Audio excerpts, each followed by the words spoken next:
like, and subscribe. Let's grow NAIA basketball. Thank you. Cascade Hoops Talk, bringing the world NAIA basketball one podcast at a time.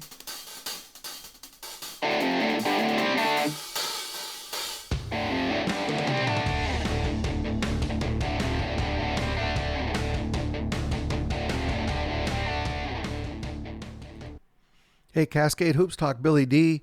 Well, not a lot of basketball last night, but we'll go over some of the games. A couple of conferences were in action.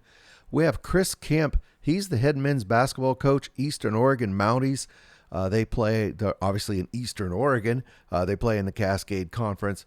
They've struggled a little bit this year. It's very atypical for Eastern Oregon to have a tough basketball year, so we wanted to have a chat with him. So why don't we just get right to that, and then we'll go over some of the basketball from tonight.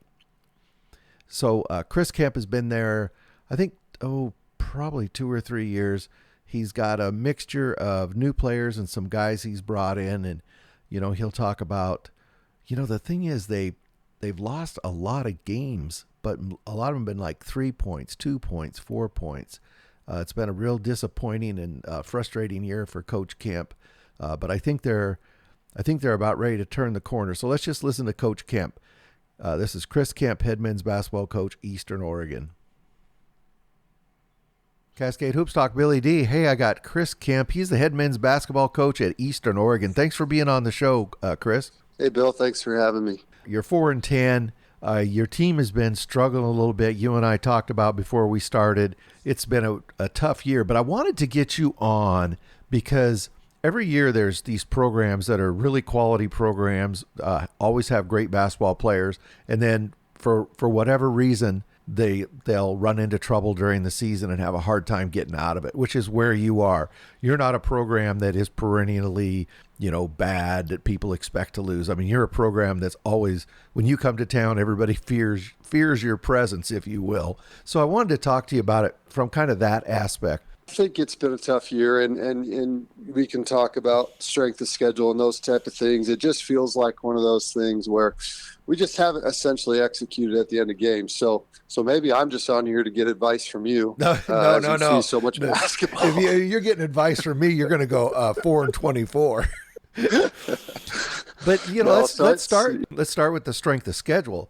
I mean, you had, I think for a while, you had the number one strength of your schedule. I think right now it's 3. So you went into the season, you knew it was going to be a challenge, and you lost 3 in a row to start. And then that loss to Arizona Christian, you had them, and then you let them up. You end up losing up in overtime. But it looks to me from afar, once you have that schedule made out, and it's going to be a brutal schedule, and then your team gets knocked back on its heels, it's really, really hard to right the ship because everything's happening in speed, right? It's like trying to fix a car while you're driving it. Just talk about, kind of getting knocked on your heels those first 3 games. How bad did it hurt you when the mindset of the guys when you fell to Arizona Christian, when it looked like you had them beat? Yeah, I mean, there's a lot of factors that go into things. Obviously, everyone's dealing with maybe some injuries. We had a lot of new pieces that we were trying to, get into the lineups and get in the flow.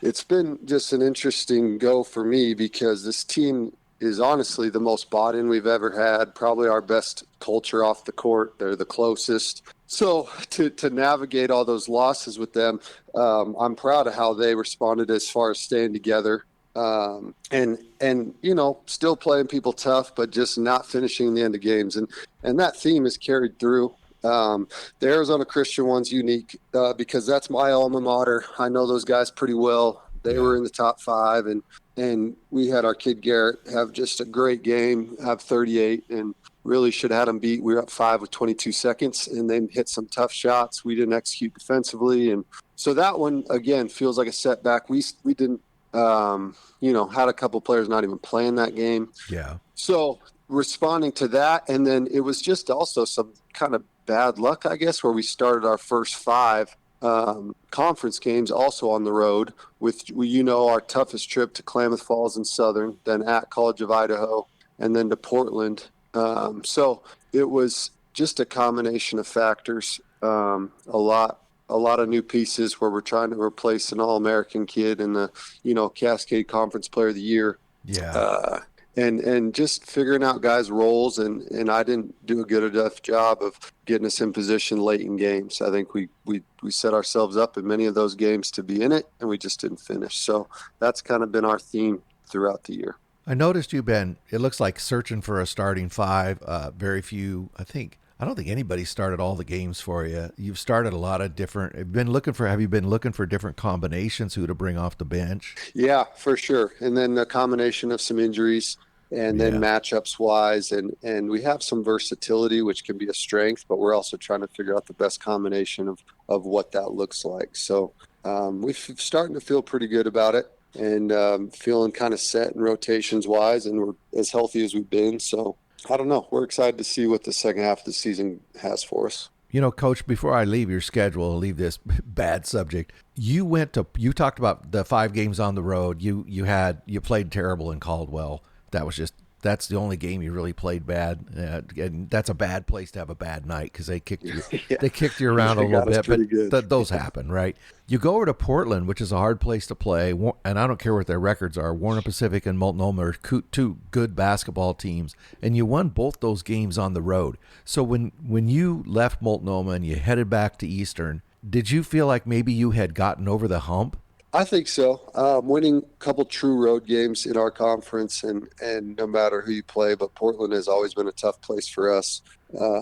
So winning both of those was a big moment for us to feel like we were getting some momentum. But obviously, then going to Florida and that playing them was a really good team. Florida College played them to one possession, and again had a lead and kind of let it go. And but still, yeah, winning those league games on the road, we did feel like we had at least kind of got over the hump that way a little bit, winning true road games. I want to go through your you talked about Garrett Hawks a couple of minutes ago. He's been, at least for people that aren't following Eastern all the time, he's been a bit of a surprise for you. First time I saw him show up on the stat line with 30 plus, I had to look him up. I go, hold it, who is this guy? But he's 6-16-4 for you this season. But he's really turned into a go-to guy for you, hasn't he? He has, and he's a cool story. He's a perfect Eastern Oregon guy. He's a small town Idaho kid. Went on a mission and then walked on at CSI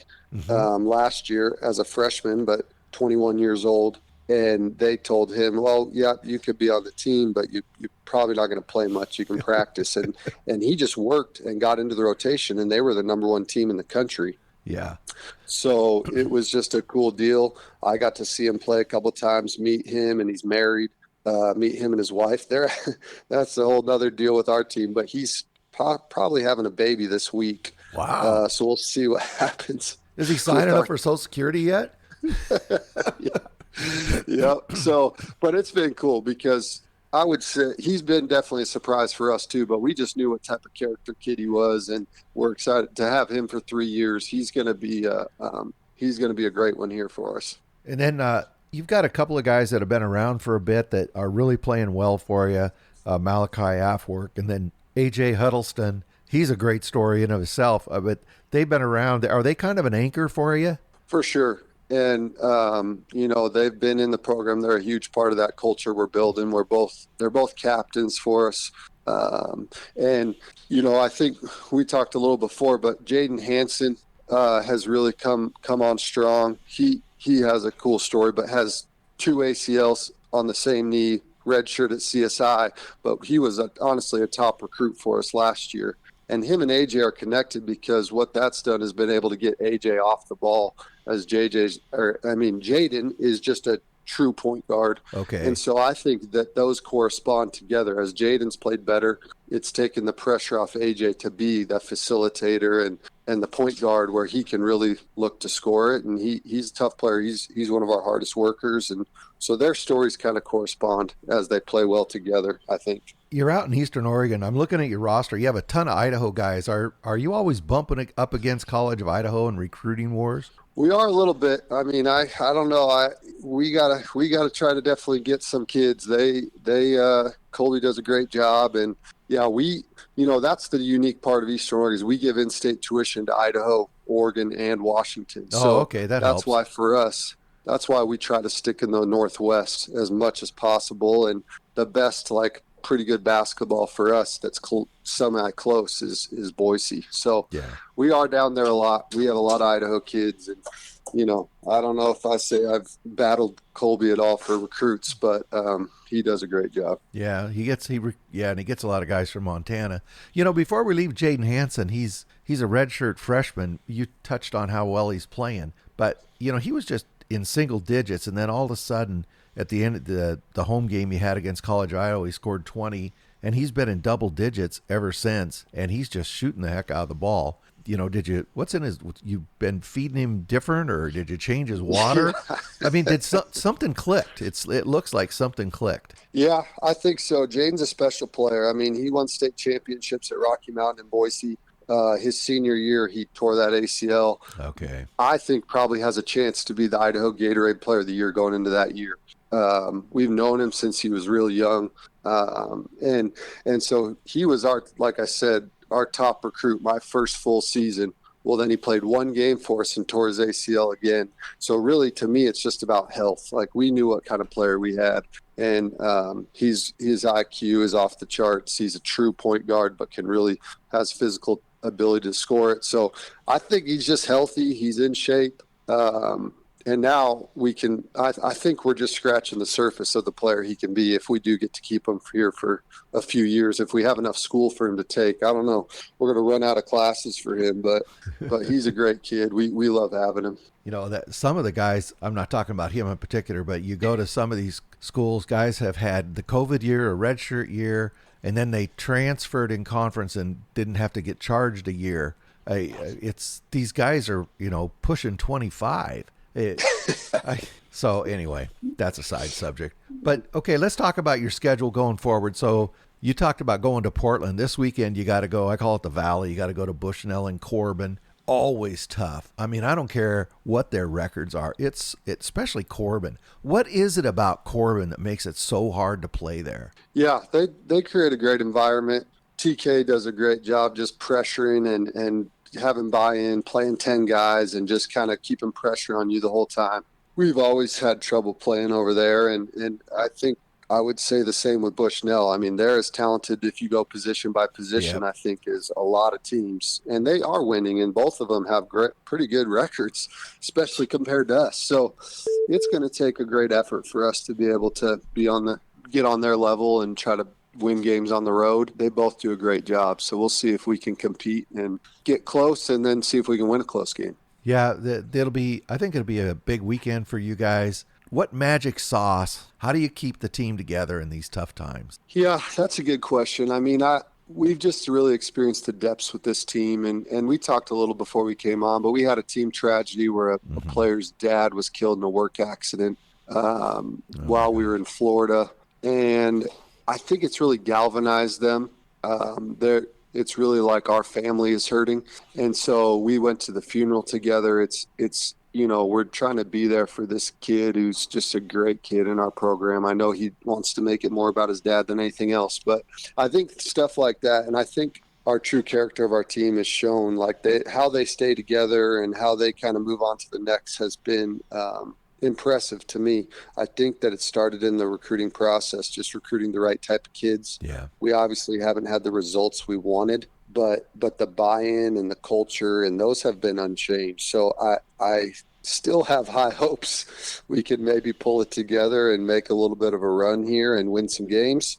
But it doesn't get easier. So, but I think that type of stuff has galvanized us. Yeah. I think that they're all close off the court. And so it's really been our character of our guys off the court that is shown in these kind of tough times. I know I said last question, but how have the fans and the students responded? I know that when you get a lot of people in Quinn Coliseum, boy, that is a brutal place to play. Have you been getting good crowds? We have, but that's also been a little bit unique because we started on the road so much. So yeah. We had one preseason tournament at home, but the girls, for example, didn't play their first home game till December 30th. So we were on the road so much, but it has been great. And then when we played College of Idaho, the students were still gone for Christmas break. So just one of those things. The support has been great, though. I mean, I get just emails from people, and we have great guys in the community. So that couldn't be much better. And I think we're going to keep building, and especially if we win. So that's the hope. We got to win games, but the support has been great here in town and at the school and from our president on down. So that's been exciting. Well, Coach Kemp, you just got to keep your chin up. I know it's hard to go through it when you're going through it, but as I said at the outset, you have a great program. You have good basketball players, and it may not straighten out early enough to, make a lot out of this season, but it will straighten out, and Eastern Oregon will always be a tough place to go. So you'll get through it. Just kind of keep pushing through. Yeah, appreciate the encouragement, and we got great kids. I got to try not to mess it up. We'll see how many games we can win down the stretch, and see what we can do. Well, Coach, I really appreciate you taking time. I'm glad you were able to get your driveway shoveled before we talk, because I think it's going to be a pretty snowy weekend coming up. So you got to keep that thing clear. Exactly. I can't abandon my wife with with a dirty driveway. So hopefully I can keep it clear before I leave. Well, that's Chris Kemp. He's the head men's basketball coach at Eastern Oregon. Thank you so much, Chris. Thanks, Bill.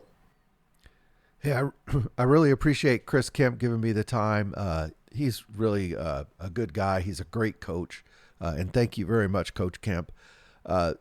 When he was talking about Corbin, he mentioned TK. That's Taylor Kelly. He's the head men's basketball coach at Corbin. And their trademark is they go 94 feet for 40 minutes. So it can be a bit intense. They have a very active student section. And, you got guys on you for 94 feet the entire game. So it's a little bit of a tough atmosphere to play in.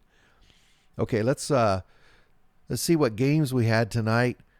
So in the southern states, really one key game, Tennessee Southern beat William Carey. So they go to 9-0 now, and they're going to play 9-0 in conference. They're going to play Loyola on Saturday. So that's a good win for Tennessee Southern.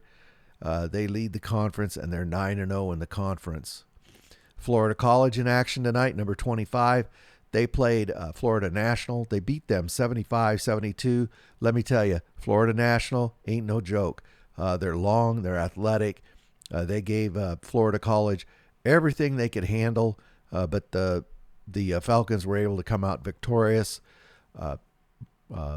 Brian Bayonne, 17 points, and then Tyson Judge, 10 points, 2 rebounds. They'll play Crowley's Ridge on Friday. And we're going to have Coach Chase Teichman on tomorrow, head men's basketball coach there at Florida College. So stay tuned for that. In the River States, a few games. Alice Lloyd won. Ohio Christian beat Indiana Southeast. We're going to talk about that game. But remember, Indiana Southeast is the same team that beat Cumberland's to knock them out of the undefeated, and it's the same team that just beat Point Park, who was 14-0. Ohio Christian, I'll show you in the standings, but they hadn't won a league game coming into this, and they just hammered Indiana Southeast. Rio Grande also won tonight. Let's look at the standings. I'll show you what I'm going to. There's not really any change here. West Virginia Tech beat IU East the other night, so these guys are all 4-1. But here's really what I wanted to show you. Is Indiana Southeast coming into the game tonight was 3-3. Ohio Christian was 0-5. So Indiana Southeast is thinking, okay, we can get to 4-3. We're only going to be a game, two games out from the leading pack here, and we can get back in this thing. And they fell to Ohio Christian. Had to be a really, really disappointing night for them. Great night for Ohio Christian. And then in the American Midwest, they just played a couple games. They're just kicking off the conference. Missouri Baptist beat, that's United Health Science and Pharmacy or something. United Health Science and Pharmacy, I think. Missouri Baptist beat them, and Central Baptist beat Williams Baptist. As I said, they just kicked off their season, so there's not really any standings to look at. Well, we'll be back with you tomorrow. It was a light night. Remember, tomorrow we'll have Chase Teichman, head men's basketball coach at Florida College. And thank you again to everybody who listens. Don't forget to get out and support your local NAIA team, because NAIA basketball is the best Thank you very entertainment much for supporting our value podcast. in America. Please like and subscribe. Get out to your local NAIA school, because NAIA basketball is the best entertainment value in America.